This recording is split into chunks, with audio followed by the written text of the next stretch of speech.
राजनीतिक उथल-पुथल और चर्चाओं के बीच में एक खबर जो बहुत ज़रूरी है और जिसकी चर्चा खूब होने लगी है। पिछले 2 दिनों से इस बात की चर्चा हो रही है कि आखिर नीतीश कुमार जो जून में ट्रांसफ़र पोस्टिंग होता था, उसे अप्रैल में ही क्यों कर रहे हैं और इसके पीछे की रणनीति क्या है? हालाँकि ये भी माना जा सकता है कि ये नियमित बातें हैं जो हर साल होती हैं और इसको लेकर के किसी तरह की कोई राजनीतिक चर्चा या फिर राजनीतिक बातें नहीं की जा सकती है। लेकिन इन सब बातों के साथ साथ ये सहसा भरोसा नहीं होता है कि कहीं इसमें कोई राजनीतिक बात है क्या, या फिर जो भविष्यवाणी की जा रही थी वो सच होती जा रही है। आपको बता दें कि 2024 के चुनाव की तैयारियां चरम पर हैं और इन तैयारियों को लेकर के अचानक से जो राजनीतिक उथल पुथल होने लगा है, परिवर्तन होने लगे हैं, उसको लेकर के अब चर्चाएं भी तेज हो गई हैं। आपको मालूम होगा कि हाल फिलहाल में ही जिस तरह से नीतीश कुमार और तेजस्वी यादव साथ आए हैं, उसके बाद कई ऐसी बातें कही जा रही थी कि दोनों में तालमेल और सामंजस्य नहीं है। इसके अलावा डीजीपी जब बनाए गए भट्टी, आरएस भट्टी, तब भी ये बात कही जा रही थी कि वो लालू प्रसाद के बहुत चहेतों में से रहे हैं और उनके कहने पर ही ऐसा किया गया है। लेकिन इन सब बातों पर अचानक से विराम लग गई और नीतीश कुमार तेजस्वी यादव के संबंधों को लेकर के और इसे और ज़्यादा मजबूत बनाने को लेकर के ये चर्चा शुरू हो गई कि इस ट्रांसफ़र पोस्टिंग में तेजस्वी यादव को भी स्थान दिया गया और उनके इशारे पर भी या उनके डिमांड पर भी कई अधिकारियों का तबादला किया गया है। लेकिन इन सबसे बड़ी बात कि आईएएस आईपीएस अधिकारियों के ट्रांसफ़र के बाद एसडीओ और अन्य पदाधिकारी जो उच्च पदाधिकारी हैं, उन लोगों का भी बड़ी संख्या में ट्रांसफ़र पोस्टिंग किया गया है। इसको लेकर के आने वाले चुनाव की कहा जा रहा है कि धमक भी दिखाई देने लगी है। धड़ाधड़ ट्रांसफ़र पोस्टिंग करना और इसके साथ साथ जाकर के दिल्ली में लालू प्रसाद से मीटिंग करना और इस मीटिंग के बाद क्या निकल करके आता है, इन सब बातों के कयास लगाए जा रहे हैं। लेकिन सबसे बड़ी बात यह है कि नीतीश कुमार जब इतने भारी मात्रा में समय से पहले जब ट्रांसफ़र पोस्टिंग करते हैं तो बिहार में राजनीतिक उथल पुथल की संभावनाएं लगाई जाती हैं और उसकी चर्चा शुरू हो जाती है।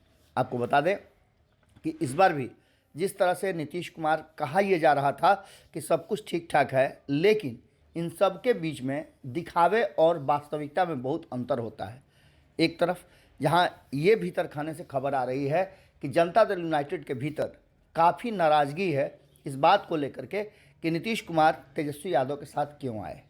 इसके बाद ये भी बातें कही जा रही है कि आने वाले समय में नीतीश कुमार के तेजस्वी यादव के साथ आने से कई एमपी और एमएलए नाराज़ हैं, क्योंकि उन्हें इस बात का डर है कि उनकी उम्मीदवारी समाप्त हो सकती है।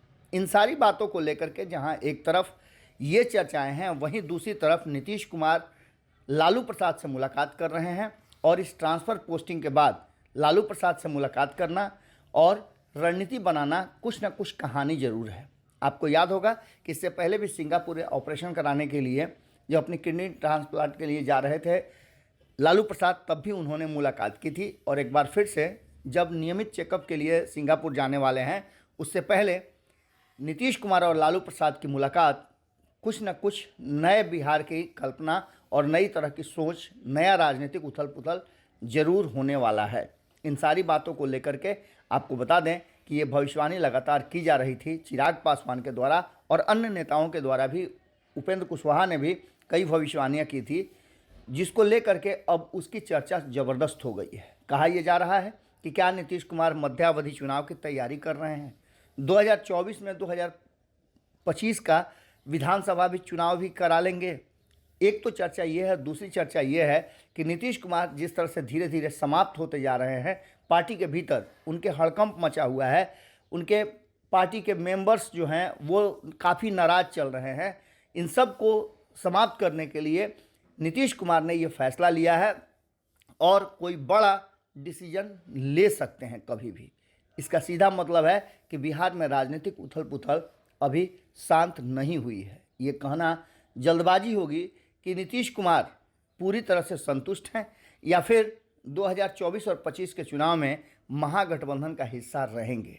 आपको बता दें कि इस मीटिंग के बाद क्या कुछ निकल करके आता है, ये भी देखना दिलचस्प होगा, क्योंकि लालू प्रसाद से मिलने जाना दिल्ली और वहाँ से एक नई रणनीति की शुरुआत बहुत लंबे समय से इसकी प्लानिंग चल रही थी। जुड़े रहिएगा भारत लाइव के साथ। अगली खबर में जल्दी ही मुलाकात हो। अगर ये वीडियो पसंद आई और वह बिहार के राजनीति और बिहारियत से सरोकार रखेनी तो सब्सक्राइब बटन दबा के चैनल के सब्सक्राइब कर ली। ओजे एगो घंटी बा, ओकरा बटन दबा देला से कुल सटीक और मारक खबर रुआ मुफ्त में मिल जाई। अगर रुआ पत्रकारिता के हमनी के नया प्रयोग में सहयोग कर चाहतानी तो ज्वाइन बटन दबा दी। पेटीएम नंबर नोट कर ली 9386816700। धन्यवाद।